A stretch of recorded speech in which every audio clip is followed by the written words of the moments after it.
ये कहानी है 90s की sad love story in Hindi. उस जमाने में आज की तरह मोहब्बत नहीं होती थी। पहले बात करने के लिए लेटर पोस्ट करना पड़ता था, फोन होता था, लेकिन केबल वाला वह भी सबके घरों में नहीं होता था। सोचिए, जब आपको आपके मैसेज का रिप्लाई 1 महीने बाद मिले, कोई दुख या तकलीफ का पता तकलीफ खत्म होने के बाद पता लगे, तो आज हम एक फोन करके सब कुछ पता कर लेते हैं।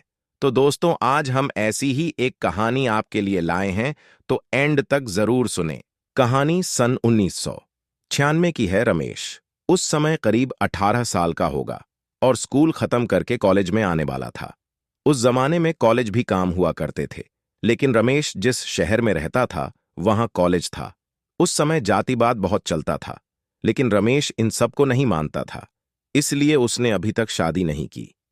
हालांकि उस वक्त 16 साल की उम्र में ही शादी हो जाती थी, लेकिन रमेश ने अपनी पढ़ाई के चक्कर में और उसे शादी करने का बिल्कुल मन नहीं था। उसने अपने घर में शादी के लिए मना कर दिया था कि मुझे शादी नहीं करनी है। और फिर मिली उसे हानिया। हानिया मुसलमान थी और पढ़ने के लिए अपने नाना नानी के घर आई थी। रमेश का घर हानिया के नाना नानी के घर के ठीक सामने ही था। वैसे तो उस वक्त लड़कियों को ज्यादा पढ़ाते नहीं थे, लेकिन हानिया पढ़ना चाहती थी, इसलिए वो अपने नाना नानी के पास आ गई। और जिस कॉलेज में रमेश ने एडमिशन लिया, उसी कॉलेज में हानिया ने एडमिशन लिया। दोनों सैम कोर्स कर रहे थे और एक दिन दोनों की मुलाकात क्लासरूम में हुई। अभी तक रमेश ने हानिया को देखा नहीं था, क्योंकि हानिया बुरखे में थी, लेकिन आगे से एक आवाज रमेश को सुनाई दी। सर, हमें यह समझ नहीं, क्या आप दोबारा बताएंगे?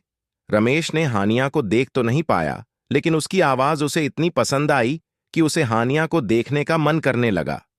वो पीछे बैठा बार बार हानिया को देख रहा कि किसी तरह उसे उसका चेहरा दिखे, लेकिन बुरखे से हानिया का चेहरा नहीं दिखा। कुछ देर बाद रमेश ने हानिया को घर जाते देखा और इस बार उसने उसकी आंखें देखी।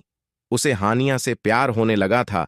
रमेश उसका चेहरा देखने के लिए बेहद उत्सुक होने लगा था। रमेश रोज कॉलेज में हानिया को देखने की कोशिश करता, लेकिन देख नहीं पाया। फिर एक दिन रमेश अपने ही घर की छत पर किताब लेकर पढ़ रहा था। उसकी नजर सामने वाली छत पर पड़ी। कोई लड़की कपड़े सुखा रही होती है। अचानक से लड़की घूमती है और रमेश की तरफ देखती है। रमेश को उसकी आंखें जानी पहचानी सी लगी और रमेश हानिया को देखता ही रह गया। और फिर हानिया रमेश को देखकर नीचे चली गई। रमेश का दिल कह रहा था कि ये वही लड़की है जिसका चेहरा देखने के लिए वो कितने दिन से उत्सुक था। रमेश हाल ही सामने हानिया के नाना नानी के घर जाता है। रमेश को हानिया के नाना नानी अपने पोते जैसा ही मानते थे और रमेश उन्हें अपने दादा दादी जैसा कोई भी मुसीबत होती, रमेश उनकी मदद करता, क्योंकि उनके बच्चे उनसे अलग रहते थे। जैसे ही रमेश गया और दादी के गले लगते हुए बोला, बहुत भूख लगी है दादी, जल्दी कुछ खाने को दे दो। दादी हंसते हुए बोली, आ गया शैतान, चल दादाजी के पास बैठ, में खाना लेकर आ रही। हानिया उसे चुपके नजर से देख रही कि इसे नानी इतने प्यार से बात क्यों कर रही। दादाजी अखबार पढ़ रहे थे। रमेश उनके पास बैठा उनसे बात कर रहा था। तभी हानिया आती है और रमेश उसे देखता ही रह जाता है। दादाजी कहते हैं, ये हानिया है, हमारी बेटी की बेटी। और हानिया, ये रमेश हमारा बच्चा बहुत ध्यान रखता है हमारा। रमेश हानिया को देखकर खुश हो जाता है और उसके होश उड़ जाते हैं। तभी दादी उसे खाना खाने को कहती हैं। रमेश कहता है, हानिया तो हमारे कॉलेज में मेरी ही क्लास में पढ़ती है दादी। दादाजी कहते हैं, अरे ये तो और भी अच्छी बात है, हानिया को साथ लेकर जाया करो कॉलेज। रमेश ठीक है कहकर चला जाता है। अगले दिन सुबह हानिया के साथ रमेश कॉलेज जा रहा था। तब रमेश ने हानिया से बात करने की कोशिश की, लेकिन हानिया ने ज्यादा बात नहीं की। लेकिन रोज साथ में कॉलेज जाना, धीरे धीरे दोनों की अच्छी दोस्ती हो गई थी और दोनों खुल के एक दूसरे से बात लगे थे। पहले की तरह हानिया चुप नहीं रहती। कुछ दिनों से कॉलेज में एक लड़का हानिया को परेशान कर रहा था, लेकिन हानिया ने रमेश को नहीं बताया। लेकिन एक दिन रमेश ने अपनी आंखों से एक लड़के को देखा। वो हानिया का हाथ पकड़ने की कोशिश कर रहा था। रमेश ने लड़के को मारा और उसकी कंप्लेन की और रमेश हानिया से गुस्सा हुआ और बोला, तुमने मुझे बताया क्यों नहीं? उस हानिया रमेश को सुनती रही। धीरे धीरे हानिया को रमेश से प्यार होने लगा था, जबकि रमेश पहले से ही हानिया को अपना दिल दे बैठा था।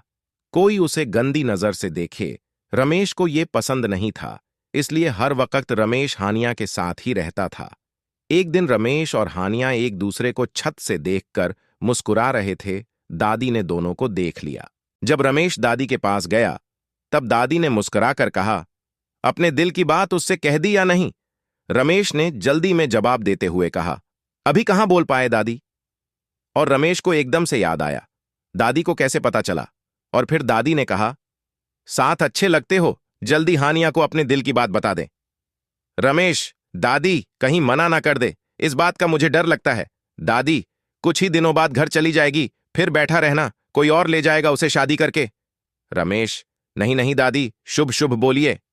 रमेश अगले दिन ही रास्ते में हानिया को अपने दिल की बात बताते हुए कहता है, सुनो हानिया, मैं तुमसे बहुत प्यार करता हूं और तुमसे शादी करना चाहता हूं। हानिया मुस्कुराते हुए चली जाती है और शाम को घर आने को कहती है। रमेश शाम को घर जाता है। हानिया के नाना नानी और हानिया बैठे होते हैं। हानिया सब कुछ बता देती हैं अपने नाना नानी को। दादाजी मुस्कुराते हुए कहते हैं, तो कब करनी है शादी?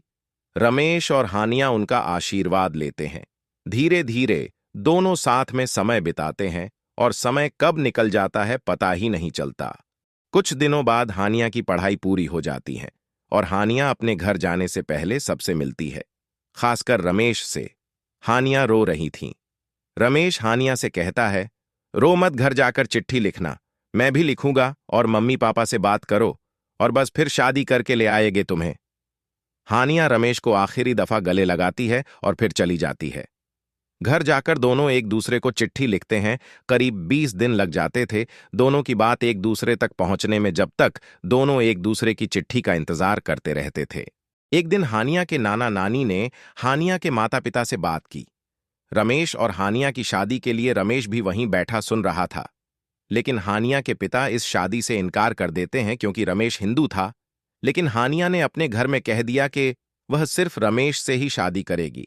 उस समय लड़की का इतना कहना बहुत बड़ी बात थी। उसके बाद हानिया के पिता ने एक लड़का देखकर हानिया की शादी तय कर दी। हानिया ने रमेश को खत लिखा कि उसके पिता उसकी शादी जबरदस्ती कर रहे हैं और वो कुछ करे जब तक रमेश के पास खत पहुंचा। हानिया की शादी हो चुकी थी। रमेश हानिया के घर पहुंचा, लेकिन वहां कोई नहीं मिला। हानिया के माता पिता भी वहां से दूसरी जगह रहने चले गए। ये बात हानिया के नाना नानी तक को पता नहीं चलने दी। हानिया करीब 1 साल बाद अपने नाना नानी के घर आई। जैसे ही रमेश को पता चला हानिया आई हैं, रमेश भाग कर गया। रमेश ने हानिया को देखा। हानिया नजरें चुकाए खड़ी थी। उसने रमेश को नहीं देखा, क्योंकि अगर वह रमेश को देखती तो फिर वापस नहीं जा पाती। फिर दुनिया उसे कलंकित कहने लगता। हानिया के आंखों के नीचे काले गड्ढे पड़ चुके थे। हानिया चेहरा देख रमेश समझ गया था कि हानिया वहां खुश नहीं है। इसलिए रमेश ने हानिया से कहा, अब यही रहोगी ना, वहां मत जाना, अब हम शादी कर लेंगे। हानिया ने रमेश से कहा, आखिरी बार माफी मांगने आए हैं, हमें माफ कर देना, अब हम किसी और के हैं। वो हमें जैसे रखेंगे वैसे हमें रहना पड़ेगा। हानिया इतना कहकर चली गई। रमेश बस रोता रह गया। हानिया सारे जुल्म सहती रहीं, बिना कुछ बोले, और रमेश की मोहब्बत अपने दिल में दबाए बैठी रही। क्या हानिया ने सही किया वापस जाकर? तो दोस्तों अपनी राय कमेंट में जरूर बताएं। कैसी लगी आपको ये कहानी? इस कहानी के संचालक सतीश किंग, बल्लभगढ़, भरतपुर, राजस्थान से। YouTube channel SSJ love life. Please subscribe कीजिए। जय हिंद, जय भारत। मिलते हैं फिर नई और एक कहानी के साथ।